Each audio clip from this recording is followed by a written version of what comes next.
Bonjour fidèles téléspectateurs et bienvenue à ce nouveau numéro de Gros Plan. Pour aujourd'hui, nous allons faire un gros plan sur le directeur, n'est-ce pas, général AI. J'ai cité M. Ngongo Saloum Michel, qui est directeur général AI de la Direction générale du contrôle des marchés publics, DGCMP en sigle.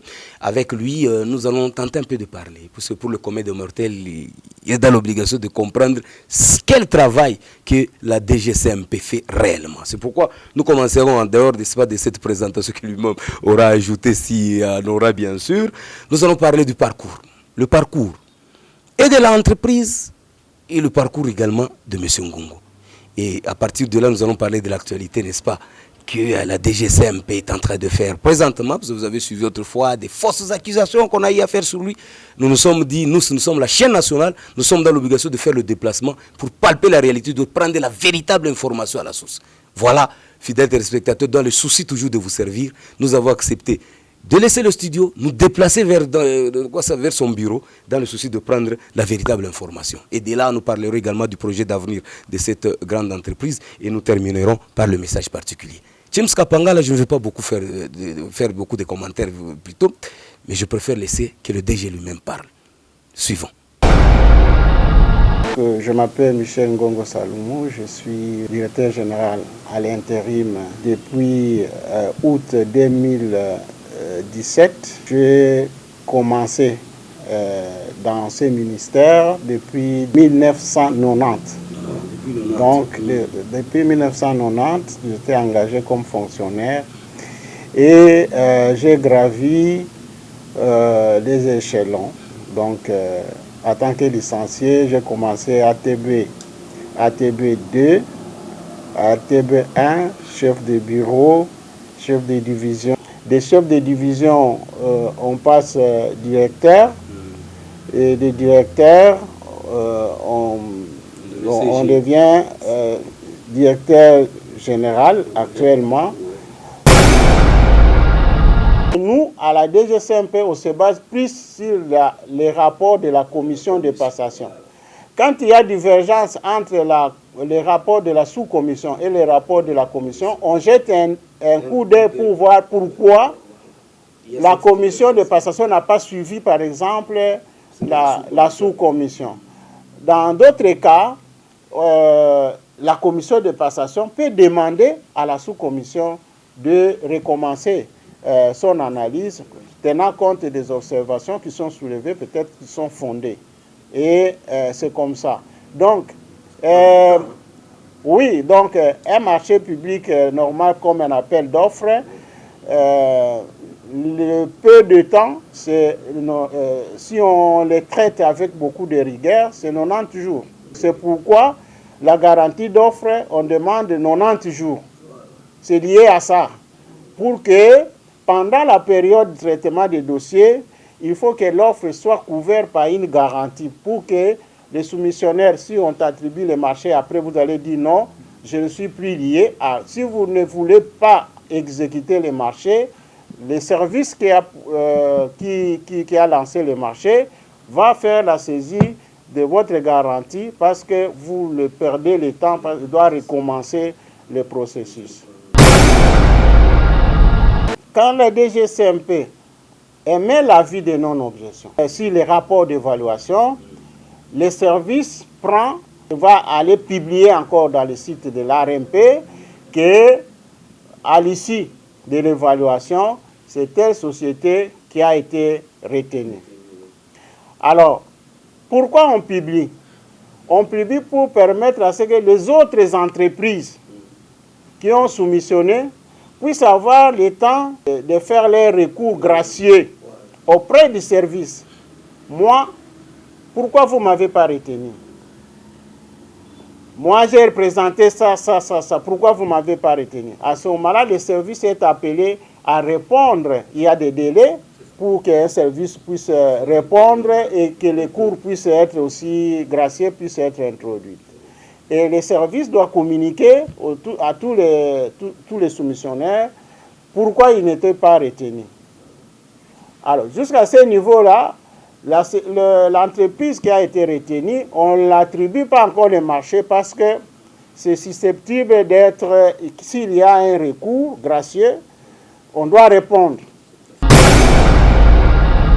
Et après, si la société ou bien les soumissionnaires qui se sentent lésés trouvent que la réponse n'est pas convaincante du service qui a lancé le marché, c'est le cas, par exemple, des marchés Mamayemo, on part au niveau de l'autorité de régulation du marché public, il y a ce qu'on appelle les CRD, hein, les comités de règlement des différends.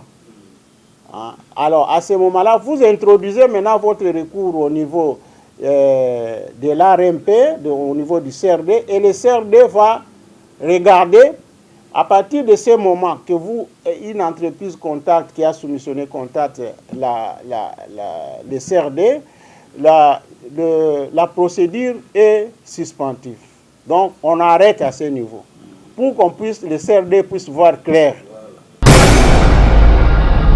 Pour le cas, par exemple, du dossier de Mamayemo, le BCECO avait publié au niveau de l'ARMP.